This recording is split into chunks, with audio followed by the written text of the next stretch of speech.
राम राम, जय हिंद।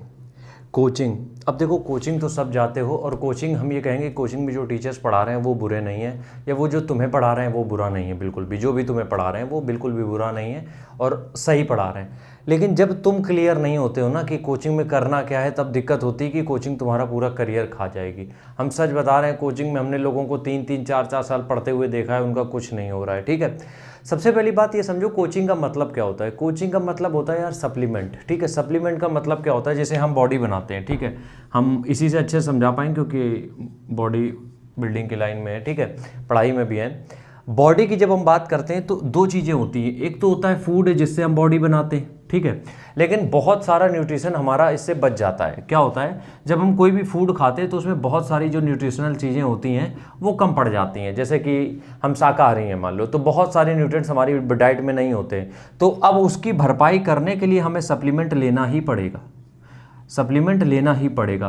लेकिन क्या ये हो सकता है कि बॉडी बनाने के लिए हम केवल सप्लीमेंट ले लें, तब भी कुछ नहीं होना है, क्योंकि हम अंदर से फुस हो जाएंगे, मेरा वजूद कुछ नहीं बचेगा। समझ रहे हो, इस चीज़ को थोड़ा सा डीप समझना। अगर हमें बॉडी बनानी है तो अगर हमने खाना पहले देखा और फिर देखा क्या कमी, उसके बाद उसमें सप्लीमेंट लिया तो ठीक है।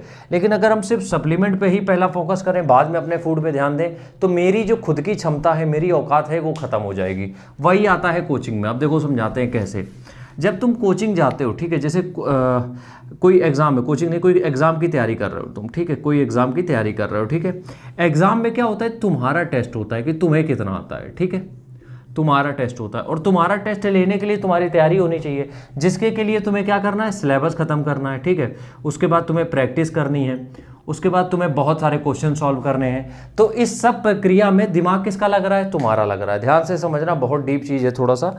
इस प्रक्रिया में जो तुम्हारा टेस्ट होना है, सिलेबस तुम पढ़ रहे हो, प्रीवियस ईयर क्वेश्चन पढ़ रहे हो, रिवीजन कर रहे हो, सब कुछ इसमें दिमाग किसका लग रहा है, तुम्हारा दिमाग लग रहा है। बट कई बार ऐसा होता है इसमें बहुत सारी चीज़ें लैग कर जाती हैं, कम पड़ जाती हैं। ये जो भी तुम पढ़ रहे हो उसमें बहुत सारी चीज़ें कम पड़ जाती हैं, तो तुम किसका सहारा लेते हो, कोचिंग का सहारा लेते हो। अब यहाँ पे तुम्हें क्या पता रहता है कि हमें कोचिंग से पढ़ना क्या है, हमें क्या चीज़ें नहीं आती जो हमें कोचिंग दे सकता है। लेकिन होता क्या है कि कोई भी एग्जाम का फॉर्म निकलता है, हम यहाँ पहुँचते हैं सीधे कोचिंग पे, हमें पता नहीं रहता कि हमें मेरा दिमाग क्या है, हमें कैसे पढ़ना है, नहीं, हमें सिर्फ पता रहता है कि कोचिंग पढ़ना है, ठीक है। तो यहाँ से हमारी खुद की वैल्यू कम हो जाती है और यहाँ से हम एग्जाम क्रैक नहीं कर पाते हैं। स्मार्ट अप्रोच के बारे में बात करेंगे। देखो क्या होता है, कोचिंग सब बढ़िया है, लेकिन दिक्कत यह है कि तुम्हारा मोटिव क्लियर नहीं है। तुम कोचिंग किस लिए जा रहे हो, तुम कोचिंग सिर्फ इसलिए जा रहे हो कि तुमने फॉर्म भर दिया है, तुम्हें तैयारी करनी है, that is not the way, ठीक है। क्या हो गया, सिर्फ तैयारी करने के लिए कोचिंग नहीं है कि मतलब तुम्हें सिर्फ तैयारी करनी है इसलिए कोचिंग चलेगा, कि एग्जाम आया, फॉर्म आया, तुम कोचिंग चले गए तैयारी करने। ये 1000 लोग कर रहे हैं, ये जो चीज़ तुम कर रहे हो, ये कोचिंग में बैठे 1000 लोग कर रहे हैं, और सिलेक्शन उनमें से 2-4 का होना है, ठीक है। तो यहाँ पे कुछ चीज़ें समझनी पड़ेगी कि उनका काम क्या होता है, वो तुम्हारा सिलेबस खत्म कराते हैं। क्या करना है, वो टारगेट देते हैं कि 6 महीने में, 3 महीने में तुम्हारा सिलेबस खत्म करा देंगे। तो वो तो अपने टारगेट को खींचते हैं कि उनको कैसे सिलेबस खत्म कराना है। अब ये तुम्हारे ऊपर है कि तुम्हें क्या पढ़ना है। तो हम क्या कह रहे हैं तुमसे कि सबसे पहले कोचिंग ज्वाइन मत करो। सबसे पहले क्या करो, कोचिंग ज्वाइन मत करो। एक बार ये देखो जो सिलेबस में पढ़ना है, ठीक है, जो भी सिलेबस में दिया गया है, जो तुम्हें पढ़ना है, उसमें ये देखो कि तुम्हें कितना खुद से कर पा रहे हो, तुम्हें कितना खुद से आता है, मतलब कि तुम खुद से कितना कर पाते हो।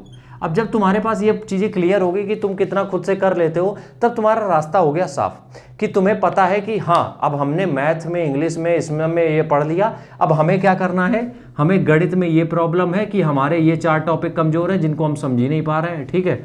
रीजनिंग में हमें ये दिक्कत है कि हमें पजल नहीं आता है, हमें कैलेंडर नहीं आता है।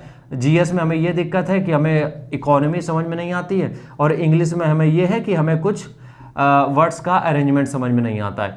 तो ये जब तुम्हें पता हो गया कि तुम्हारे ये वीक सेक्शन है, अब जब तुम कोचिंग जा रहे हो तो तुम्हारे दिमाग में क्लियरिटी रहेगी। तुम पढ़ सब कुछ रहे हो, लेकिन जो चीज़ें तुम्हें आती, तुम्हें उस पर बहुत ज़्यादा फोकस करने की जरूरत नहीं है जो कोचिंग में पढ़ा रहे हैं।